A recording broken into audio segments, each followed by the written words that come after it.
آپ کا تعلق 4 خیبر پختونخوا سے ہے.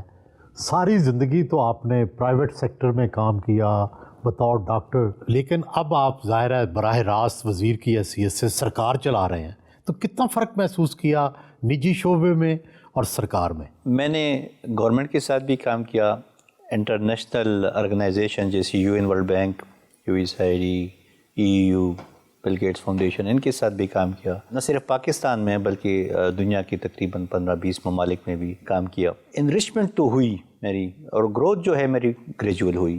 میں نے شروع ایک کمیونٹی لیول ورکر سے کیا، پھر میں مینیجر لیول پہ پہنچا، پھر میں پالیسی لیول پہ پہنچا، اور ابھی الحمدللہ اس لیول پہ پہنچے ہیں. ڈاکٹر صاحب آپ نے تعلیم کہاں کہاں حاصل کی؟ مڈل تک اپنے گاؤں میں، پھر پشاور آیا، پھر خیبر میڈیکل کالج سے گریجویشن کی، پھر MPH کیا، پھر پوسٹ گریجویٹ ڈپلومہ کیا، پھر CDC اور London school of hygiene and tropical medicine سے شارٹ کورسز اس میں پبلک ہیلتھ میں ایپیڈیمیالوجی میں کی، اور اس کے علاوہ بہت ساری آن دا جاب ٹریننگز مختلف انسٹیٹیوشن سے کی. عام طور پر وفاقی وزیر صحت ڈاکٹر کم اور سیاستدان زیادہ ہوتے ہیں.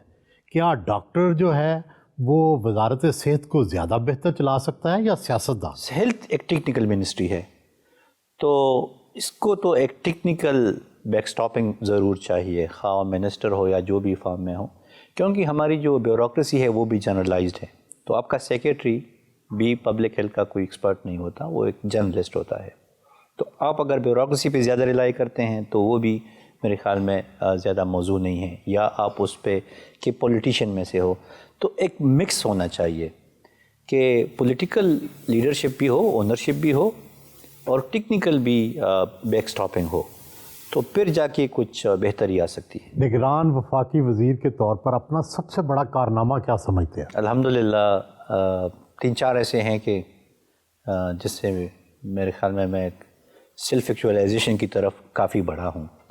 وہ ایک ہماری جو فلڈ سے ہیلتھ فیسلٹیز افیکٹ ہوئی تھی، تو ہم نے فرسٹ فیز میں 500 کی ریہیبلیٹیشن کا پلان بنایا. 500 ہسپتال؟ جی، 500 بیسک لیول کے ہیلتھ یونٹس، اور پلان بنایا. تو ہمارے پاس تو گورنمنٹ کے پاس تو ریسورسز، تو ہم نے ڈونر سے اور پھر WHO کو انگیج کر کے ان کے ذریعے احسن طریقے سے الحمدللہ 3 مہینے سے کم عرصے میں وہ سارے مکمل ہو گئے. دوسرا، یہ ہیلتھ سیکیورٹی دنیا کے ایجنڈے پہ کافی نیچے چلی گئی تھی کووڈ کے ریسیشن کے کیسز کے بعد. تو ہم نے ایک گلوبل ہیلتھ سیکیورٹی سمٹ پاکستان میں کی، فرسٹ ٹائم ان ہسٹری.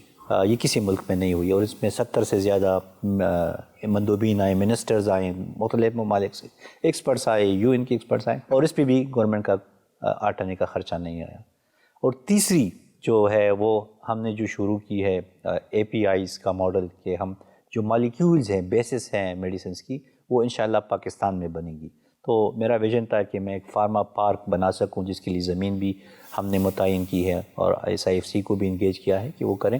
لیکن شروعات ہم نے رینڈملی کراچی، لاہور میں یونٹس اناگوریٹ کی ہیں. تو نہ صرف اس سے ہماری میڈیسن کی اندرونی ضروریات پوری ہوں گی، بلکہ ہم ایکسپورٹس بھی بڑھائیں گے. اور ایکسپورٹس کے حوالے سے میں عرض کر لوں، جب میں آیا تو $337 ملین تھی ہماری میڈیسنس کی. اب ڈریپ مجھے بتا رہی ہے کہ ہم $1 بلین کو ٹچ کر رہے ہیں. $300 ملین سے 1 بلین تک؟ 1 بلین تک، یہ 6 مہینوں میں، اور ہمارا ٹارگیٹ $2 بلین ہے. آپ فاٹا میں 5 سال تک پولیو کے فوکل پرسن رہے، اور حیران کن بات یہ ہے کہ ان 5 سالوں میں پولیو کا ایک بھی نیا کیس جو ہے وہ رپورٹ نہیں ہوا. آپ نے ایسا کیا کیا کہ یہ ممکن ہوا؟ میرے خیال میں میری پلاننگ اور کوارڈینیشن اچھی تھی سارے اسٹیک ہولڈرز کے ساتھ. میرے خیال میں اچھا موٹیویٹ کر لیتا ہوں ورکر سے لے کے ٹاپ لیول تک. آپ ساری دنیا گھومے ہیں، آپ نے باقی جگہ بھی ہیلتھ کا سسٹم دیکھا ہے.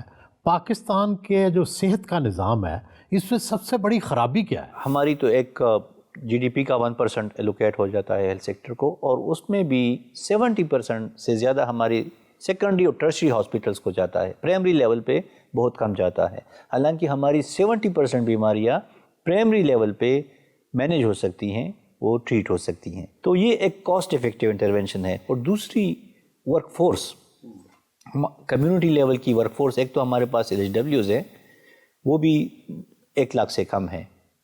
ہمارے پاس پولیو ورکرز کی شکل میں ایک بہت بڑا ریسورس ہے کمیونٹی لیول پہ. یہ جان کی بازی لگا کے بچوں کو پولیو کے قطرے پلواتے ہیں اور ان کو بڑا قلیل معاوضہ ملتا ہے 4-5 دن کے لیے.